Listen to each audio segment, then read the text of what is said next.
Hello student, welcome to Ashish classes. आज हम लोग पढ़ेंगे आईवीएफ। आईवीएफ क्या होता है और ये आईवीएफ किन किन व्यक्तियों को कराना चाहिए, क्या आईवीएफ के थ्रू होने वाले बच्चों में जो आईवीएफ के थ्रू बच्चे होते हैं और जो नॉर्मल बच्चे होते हैं उनमें क्या कोई डिफरेंस होता है।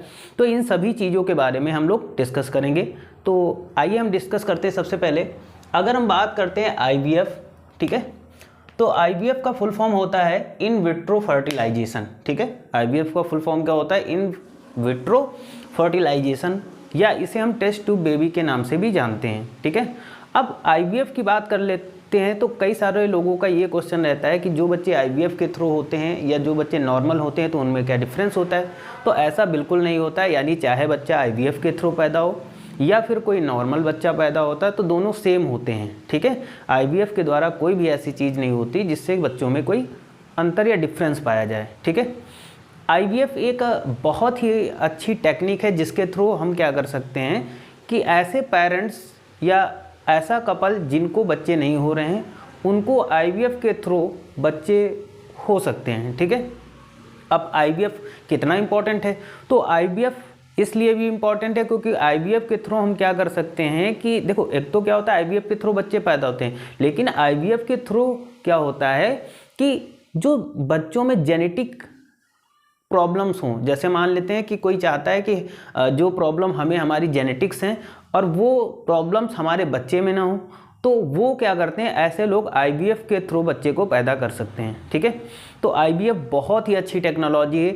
इस लेक्चर में हम सब कुछ जानेंगे कि फर्स्ट टाइम आईवीएफ कहाँ यूज़ किया गया था, किस साइंटिस्ट ने यूज़ किया, इंडिया में पहला जो बच्चा टेस्ट ट्यूब हुआ उसका नाम क्या था। तो बहुत सारी चीज़ों के बारे में हम लोग डिस्कस करेंगे। तो आईवीएफ बहुत इंपॉर्टेंट है उन लोगों के लिए जो क्या होते हैं, जिन लोगों में बच्चा पैदा नहीं होता है या कहीं ना कहीं ऐसे कपल जिनमें प्रॉब्लम्स होती है बच्चे को पैदा करने में। अब ये प्रॉब्लम मेल में भी हो सकती है और फीमेल में भी हो सकती है। अगर मेल में क्या होता है कि बहुत ही ज़्यादा स्पर्म का जो काउंट है वो बहुत ही कम हो जाए, ठीक है, तो ऐसे में फर्टिलाइजेशन की प्रोसेस नहीं हो पाती है। ओके, या फिर फीमेल हम बात करते हैं कि अगर किसी मेल्स में स्पर्म काउंट हो जाए या कि किसी फीमेल में अगर क्या हो जाए कि फैलोपियन ट्यूब में कोई प्रॉब्लम आ जाए, सपोज कर लो किसी फीमेल में फैलोपियन ट्यूब में प्रॉब्लम आ गई, तो ऐसी फीमेल में फर्टिलाइजेशन की प्रोसेस थोड़ा सा नहीं हो पाती है। तो उन सभी कंडीशंस में हमारा आईवीएफ बहुत अच्छे तरीके से वर्क करता है। ठीक है, तो आइए स्टार्ट करते हैं लेक्चर को। तो वीडियो को लास्ट तक जरूर देखिएगा, तभी आपको पूरी चीज़ें समझ में आएंगी। देखिएगा, तो जैसा कि हमने जाना कि आईवीएफ का फुल फॉर्म होता है इन विट्रो फर्टिलाइजेशन, यानी टेस्ट ट्यूब बेबी, है ना। अब देखो, IVF is the type of assisted reproductive technology, यानी ये एक एटीआर है in which sperm and egg fertilised outside of the body. देखो, आईवीएफ में क्या होता है कि मेल से स्पर्म ले लेते हैं और फीमेल से ओवम ले लेते हैं। ठीक है, और इनका जो फर्टिलाइजेशन होता है वो एक लैब में होता है, यानी बॉडी के बाहर होता है। जबकि नॉर्मल अगर बात करते हैं कि नॉर्मल फर्टिलाइजेशन में जो फर्टिलाइजेशन की प्रोसेस होता है वो फीमेल के अंदर होता है, लेकिन आईवीएफ जो टेक्नोलॉजी होती है इसमें मेल से स्पर्म लेते हैं और फीमेल से ओवम ले लेते हैं और इसको एक लैब में फर्टिलाइज कराते हैं। ठीक है, आगे देखिएगा, this method is use by the infertile couple to achieved pregnancy. ठीक है, अब देखो आईवीएफ जो मेथड होता है ये उन कपल में होता है जो इनफर्टिल हैं, मतलब जिनमें फर्टिलाइजेशन की प्रोसेस नहीं हो रही है। ठीक है, बहुत सारे लोगों को आपने जैसे सुना होगा, कुछ लोगों को बांझ लोग भी कह देते हैं। ठीक है, तो ऐसे लोग जिनमें फर्टिलाइजेशन की प्रोसेस नहीं हो रही, उनमें जो फर्टिलाइजेशन की प्रोसेस कराई जाती है वो आईवीएफ के थ्रू कराई जाती है, और ये बहुत ही सेफ टेक्निक है। ठीक है, तो this method is use by infertile couple to achieved pregnancy. ठीक है, जो इनफर्टिल कपल होते हैं उनको प्रेगनेंसी अचीव करने के लिए इस टेक्निक का यानी आईवीएफ का यूज़ किया जाता है। ठीक है, तो इसका जैसे कि हमने जाना कि फर्टिलाइजेशन की प्रोसेस कहाँ होती है, लैब में होती है, और लैब में फर्टिलाइजेशन प्रोसेस होने के बाद में फिर वहाँ पर जो एम्ब्रियो बनता है उसको फीमेल के यूट्रस में जा कर के इजेक्ट कर दिया जाता है। ठीक है, तो आगे देखो, in this process gametes are retrieved from couple or donors and fertilized in the lab। देखो इसमें क्या होता है, जो गैमीट्स होते हैं वो कपल से लिए जाते हैं, लेकिन अगर मान लो कि गैमीट कहीं से हमें नहीं मिल रहे हैं, ठीक है, तो डोनर भी गैमीट हो सकते हैं। मतलब हमने स्पर्म कहीं से डोनेट कर लिए और ओवम कहीं से डोनेट कर लिए, तब उसको फर्टिलाइज करा देते हैं, ठीक है। फर्टिलाइज्ड इन द लैब, और लैब में क्या करेंगे, फर्टिलाइज करेंगे। Fertilize egg which is known as an embryo, जो फर्टिलाइज्ड एग होगा वो क्या होगा, एम्ब्रियो होगा, ठीक है।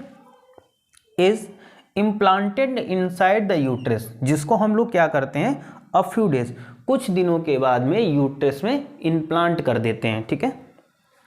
अराउंड 3 से 5 दिन का समय लगता है, ठीक है। After fertilization when this embryo embedded itself uterine wall, pregnancy results, मतलब जब ये एम्ब्रियो क्या होता है कि यूटेरिन वॉल से एकदम कनेक्ट हो जाता है, एम्बेडेड हो जाता है, तो उस कंडीशन में प्रेगनेंसी कंप्लीट हो जाती है। तो यहाँ तक समझ में आया होगा। अब देखो हम कुछ इंपॉर्टेंट पॉइंट की बात कर लेते हैं, जैसे लुइस जॉय ब्राउन, ठीक है। लुइस जॉय ब्राउन नाम, the first child born through a test tube was born July 25, 1978 in England, ठीक है। तो देखो लुइस जॉय ब्राउन नाम का एक चाइल्ड था जो पहला टेस्ट ट्यूब बेबी था, और इसका जन्म कब हुआ था, तो 25 जुलाई 1978 को इंग्लैंड में, ठीक है। तो फर्स्ट टेस्ट ट्यूब बेबी कहाँ पर बॉर्न हुआ, तो इंग्लैंड में। कब हुआ, 25 जुलाई 1978, ठीक है। और उसका नाम क्या था, तो लुइस जॉय ब्राउन, ठीक है। ये लड़का था, ये चाइल्ड था जो सबसे पहले टेस्ट ट्यूब बेबी टेक्निक के थ्रू पैदा हुआ था, ठीक है। अब टेस्ट ट्यूब बेबी टेक्निक सबसे पहले डिस्कवरी किसने की, तो this method was developed by doctor Robert Edward and doctor Patrick Steptoe, ठीक है। तो ये दो साइंटिस्ट थे जिन्होंने सबसे पहले टेस्ट ट्यूब यानी आईवीएफ को डेवलप्ड किया था, ठीक है। जिसके लिए क्या होता है, इन 210 यानी 2010 में डॉक्टर रॉबर्ट एडवर्ड को नोबेल प्राइज दिया गया, ठीक है। अब देखो हम इंडिया की बात कर लेते हैं, तो in India the first test tube baby born was Kumari Harsha, born on August 6, 1986, ठीक है। तो भारत में जो सबसे पहले टेस्ट ट्यूब बेबी हुई थी वो हुई थी कुमारी हर्षा, जिनका जन्म हुआ था अगस्त यानी 6 अगस्त 1986 में, यानी 1986 में, और कहाँ, मुंबई में। लेकिन but some people claimed that India's first test tube baby was born in Kolkata, लेकिन भारत के बहुत सारे लोगों ने ये क्लेम किया कि जो फर्स्ट टेस्ट ट्यूब बेबी हुआ था वो कोलकाता में हुआ था। अक्टूबर 3, 1978 यानी 3 अक्टूबर 1978 में। हर नेम वॉज दुर्गा, जिसका नाम क्या था, दुर्गा, जबकि उसका जो बाद में अब जो नेम है दुर्गा का, उसका नाम है कनुप्रिया अग्रवाल, ठीक है। यानी दुर्गा का अब नाम क्या है, कनुप्रिया अग्रवाल, जो भारत की फर्स्ट टेस्ट ट्यूब बेबी हैं, ठीक है। हम सिग्निफिकेंस की बात कर लेते हैं आईवीएफ, ठीक है। तो इसका सिग्निफिकेंस क्या होता है कि it help achieving as a successful pregnancy and baby, ठीक है। देखो आईवीएफ बहुत ही इंपॉर्टेंट और बहुत ही सुरक्षित एक बहुत ही अच्छी टेक्निक है, जिसके थ्रू क्या होता है, help achieving a successful pregnancy, यानी इसके थ्रू एक सक्सेसफुल प्रेगनेंसी और एक सक्सेसफुल बेबी का जन्म होता है, ठीक है। तो आईवीएफ के थ्रू जो बच्चा का जन्म होता है वो बहुत ही अच्छे तरीके से यानी सक्सेसफुल रहता है ये।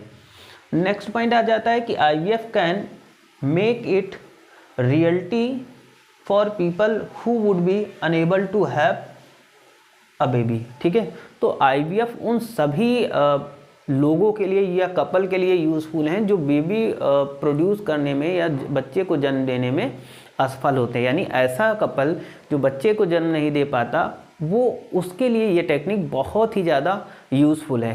क्यों? क्योंकि इस टेक्निक के थ्रू वो एक बच्चे को यानी एक नॉर्मल बेबी को जन्म दे सकता है। हम बात करते हैं it is use to treat infertility. IVF is the best performed on the women between the age of 47 to 50। ठीक है, अब देखो IVF कितनी एज तक कराना चाहिए, तो IVF के लिए जो बेस्ट एज होती है वो 47 से 50 तक होती है, यानी 47 से 50 साल का अगर कोई वूमेन है तो वो IVF करा सकती है। लेकिन ये एज बढ़ भी सकती है, अगर कोई हेल्दी वूमेन है उसकी एज 50 से 53 साल भी हो रही है तब भी वो IVF करा सकती है। ठीक है, तो IVF कराने से पहले आप जिस हॉस्पिटल में IVF कराएं तो उसका पहले रिकॉर्ड देख लें कि यहाँ पर जितने भी IVF हुए हैं यानी टेस्ट ट्यूब बेबी हुए हैं उनमें किसी भी प्रकार का कोई इन्फेक्शन तो नहीं, सक्सेस रेट क्या है, तो इन सभी चीज़ों के बारे में जानकारी कर लें। ठीक है, तो IVF सीधी सी बात में हम करें तो IVF यानी टेस्ट ट्यूब बेबी होता क्या है, तो इसमें क्या होता है कि जो फर्टिलाइजेशन की प्रोसेस फीमेल के अंदर नहीं हो पाती है किन्हीं कारणोंवश, हो सकता है उसमें मेल के स्पर्म कम हो या फिर फीमेल में फैलोपियन ट्यूब में कोई प्रॉब्लम हो या ओवम में कोई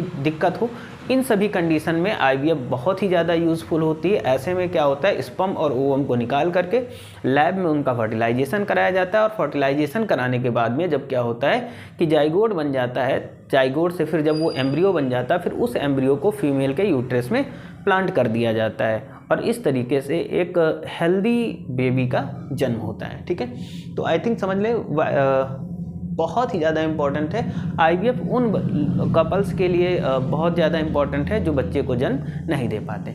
तो सबको लेक्चर समझ में आया होगा, और अगर लेक्चर आपको समझ में आया तो आप वीडियो को लाइक, चैनल को सब्सक्राइब और शेयर करिएगा। Thank you for this class.